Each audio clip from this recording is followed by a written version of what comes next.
Alright, before I start this, I just want to give the people who organized the Cinema One Originals Festival some constructive criticism. Please inform everyone before you change your schedules because that's really annoying. Also, please start on time because I watched a couple of movies this year that started 40 minutes later than what was written on the schedule, and that's really inconvenient, especially for the people who are commuting home. So please, next year, like, you have great movies, but please start them on time. Yeah, good job.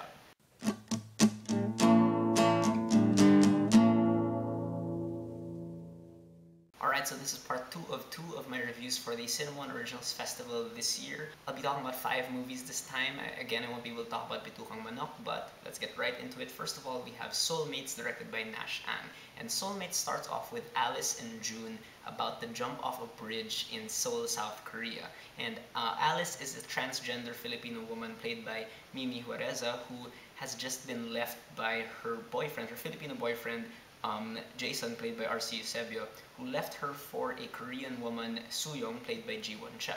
And the other person on the bridge, June, is a Korean musician played by Jisoo Kim, who is secretly gay. And instead of, killing themselves, Alice and June decide to kind of team up and, fix their love lives, get revenge on the people who wronged them. Now, the thing I was really worried about going into Soulmates was that I was afraid that the mix of Filipino and Korean actors would kind of be glaringly obvious. But thankfully, I thought the performances were quite good. I mean, good enough to let the performances kind of transcend the differences in language. It wasn't weird anymore when someone was speaking Korean suddenly or someone suddenly spoke Filipino. You really got a sense that all of these characters had been living in Seoul for like an extended period of time. Mimi Juareza really, again, just proves herself to be such a great actress. She's not the kind of like transgender actress who will really shove her gender in your face and try to flaunt it or whatever, thank God, because that's so common nowadays here in the Philippines. But she really shows herself to be a human being first, and that's great, I think. And you really can tell that there's just so much of her in this role. Even if Alice does like some despicable things throughout the movie, you can tell that there's just so much pain behind it, and you understand where she's coming from. The other standout performance I'd like to single out in this movie is by Ji-won Cha, who plays Soo-young. It's just very clear that she's really comfortable both speaking Korean and English, and it's just nice to have someone she just feels so professional in this role. Now, the thing about Soulmates is that it's the only movie among the 9 I was able to watch this year that really kind of feels like a low-budget movie. I mean, the tech that the crew had at their disposal in this movie, like, wasn't really the best. But I didn't feel like the low-budgetness of the production really kind of impeded on the storytelling. In fact, if anything, it kind of made everything feel a bit more charming. The way this movie is written also is very Midsummer Night's Dream-esque. I mean, I haven't read it, but I know it's about, crazy people doing crazy things to get, like, the people they love or whatever. And once you kind of get into the rhythm of how this plot is written, the comedy just kind of comes off very naturally. I did have problems with Soulmates though. For one, the low-budgetness kind of shows itself a bit too often, in that the audio sometimes gets really kind of bad. Sometimes the visuals will get really blurry and whatnot. Also, the story just dips into melodrama a bit too much. I mean, it already is strong enough as this weird comedy kind of thing, but then when it gets melodramatic, it really loses a lot of its charm. I also think the movie is a bit too long. Like, I feel like some sequences of these people doing crazy, despicable things could have been cut short to really just kind of streamline things or whatever.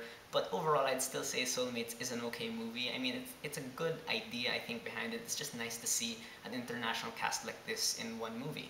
Next up, we have The Babysitters, directed by Paulo O'Hara, starring Jason Gainza, Katia Santos, Giz de Ojareza, and Jelson Bai. And The Babysitters is about these two lowlives, these two con artists, who are entrusted to take care of a baby while their higher-ups, their superiors, kind of figure out what to do with the baby. And then when they hear that the higher-ups want to kill the baby, they have a change of heart, they run away with said baby and raise it as their own son. And then in the future, they discover that the son is a genius. So now they're caught between, do we use this kid's like super intelligence for our own benefit, conning people, or do we actually kind of clean up our act and become good parents for this child? Now, I actually thought that the main plot of the Babysitters, this whole family drama thing, was complex enough to really kind of stand on its own. It really had this strong emotional core. It didn't need any of this crime stuff going on. So it really was very intriguing to watch the entire time. I also thought it was able to balance the comedy and drama elements very well. So, it wasn't like hyper serious all the time. It wasn't poverty porn or whatever. And just a little thing, I really liked how there was some sort of religious angle to everything that was happening, because they discovered that the kid can memorize Bible verses like really, really fast, and they begin to use that to start conning people. And it's just it's interesting to see religion used this way in a Filipino movie, because, religion, at least in this country, is just such a sensitive topic sometimes. I thought Jason Gainza and Katya Santos, who play the parents, had really good chemistry together. It's interesting also because both their characters go through different arcs throughout the movie. One of them leans more towards just conning people. The other leans more towards, actually raising this kid. And it's interesting that they kind of retain their chemistry even if they start going opposite directions. It didn't really feel like they were acting, which is like one of the biggest compliments I can give any actor. And the kid also, Giz De Ocareza, I thought was actually surprisingly very natural in this role. He was really charming. Like, it wasn't annoying at all like most child actors. As for the things I didn't like about the Babysitters, for one, they overused Jelson Bai a bit too much. Because what this movie does is that they put Jelson Bai into every single like extra role in the movie. He's almost in every single scene as a dude in the background or something. And this makes for some really, really funny moments throughout the movie, but I think they just used him way too much, because when he's in like a dramatic scene, like his very presence just kind of makes things funny and completely negates the drama that could have been found in those scenes. It's also unfortunate that the story had to come with that whole crime element. I mean, if they did away with the whole crime stuff at the beginning and the end, I think the movie would have been much better, but the fact that they have to go back to the crime stuff, which actually doesn't really go anywhere, it kind of just puts the movie off track. And personally, I feel like the directing was kind of on autopilot on Paolo O'Hara's part. I mean, it wasn't bad directing or anything, it's just that I feel like a story that's this kind of emotionally complex kind of deserved a bit, more, I guess, style or flair with its directing. I don't know, but overall, I really did enjoy myself throughout. The Babysitters, I thought it was a pretty good movie, definitely worth checking out. And now we have that thing called Tadhana, directed by Antoinette Jadane. And what this is that you have Mace, played by Angelica Panganiban, who's really, really heartbroken. And she meets this guy, Anthony, played by J.M. de Guzman, at an airport in Rome. And they kind of spend the next few days together as she tries to piece herself back together. Yes, it sounds a lot like Before Sunrise, well, in the sense that two strangers meet each other. Yeah, and I think it's actually the best movie at this year's Cinema One Originals Festival. The thing that really makes that thing called Tadhana work is that throughout the entire movie, there's this whole will they, won't they tension going through it. Like, you don't know if they're actually gonna get together at the end. You don't know if they're gonna like do things that are kind of flirty with each other. But at the same time, it's not like an obvious romance thing. Whereas Before Sunrise, you know that these people just want to get it on together. But here, the main dilemma in the movie really is Mace and her like just trying to piece herself back together. So Anthony isn't really there just as like a rebound or whatever. He's really there to just kind of help her, forgive herself, I guess, or just kind of like piece herself back together, yeah.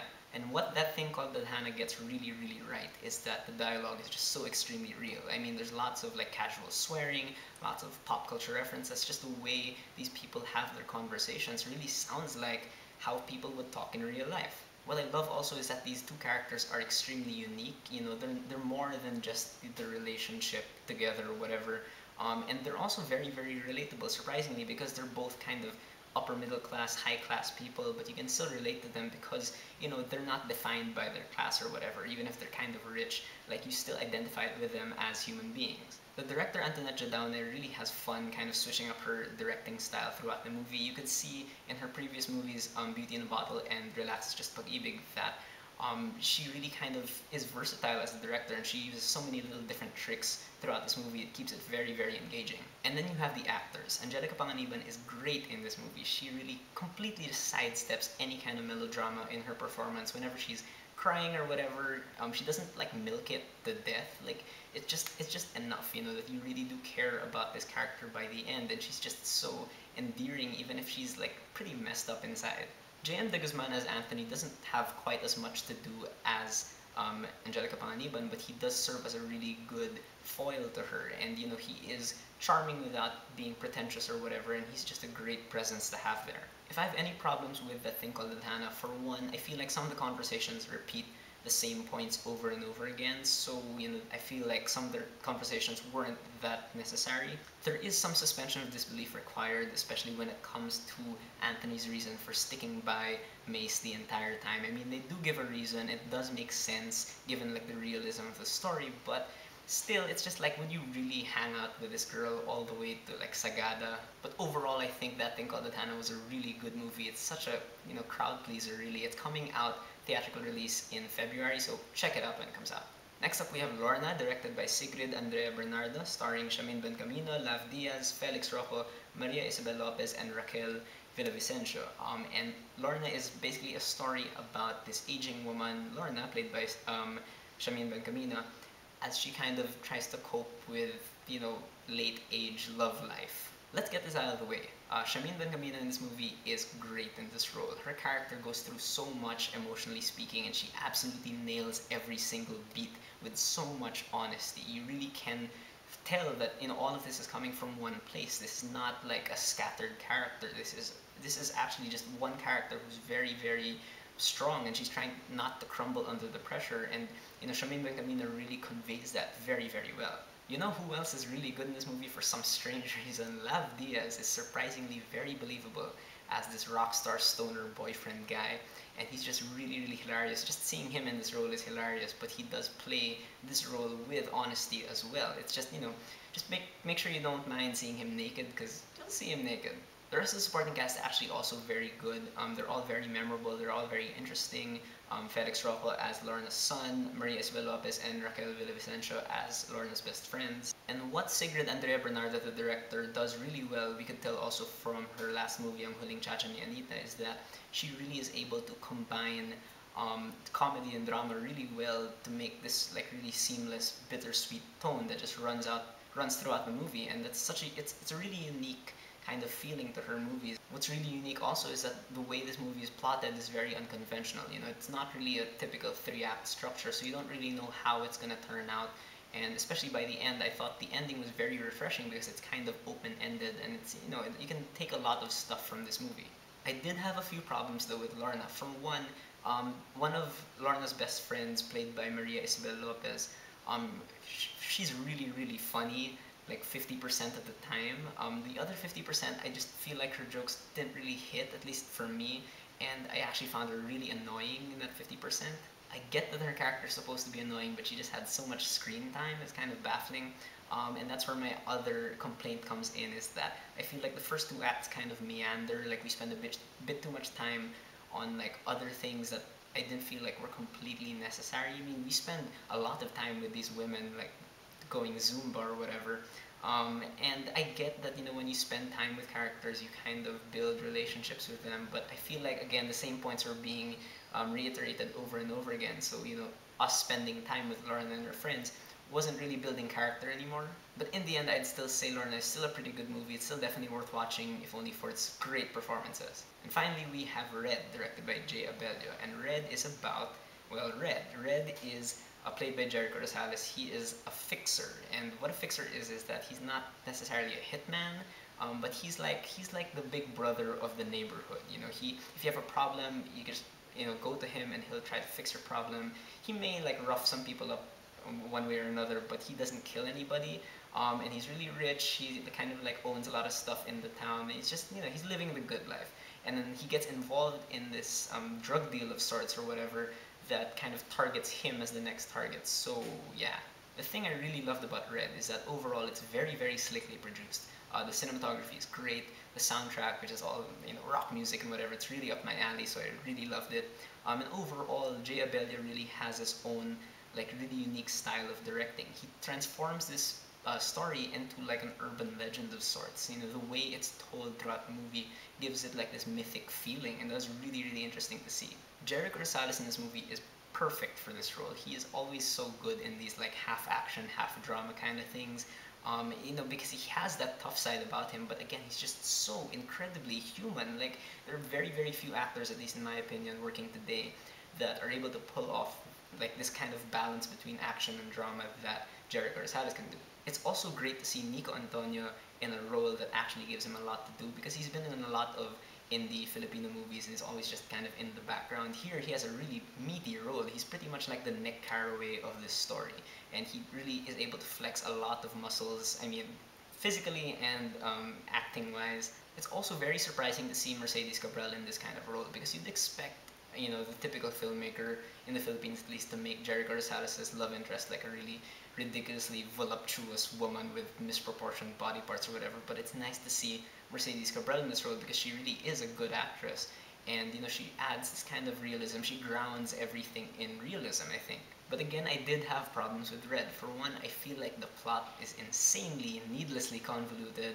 There's just way too many characters, way too many things happening, and just the way the movie is edited also does not help at all, because it's just all over the place. Suddenly we'll be talking about Red and Mai, who's played by Mercedes Cabral, kind of, you know, doing romantic things, and just kind of takes away from you know, the main crime plot. There's also an absolute criminal underuse of Mylene Dizon, who's a fantastic actress, but she has absolutely nothing to do in this movie. Instead, we get a criminal overuse of J.M. Rodriguez, who plays Art, who is this really annoying, insufferable dude, but the way he was played in this movie and the way that the fact he has so much screen time just made him so unbelievably annoying that I didn't want to watch him anymore. Again, I get that he's supposed to be annoying, but too much screen time. But overall, I did feel like Red was an okay movie.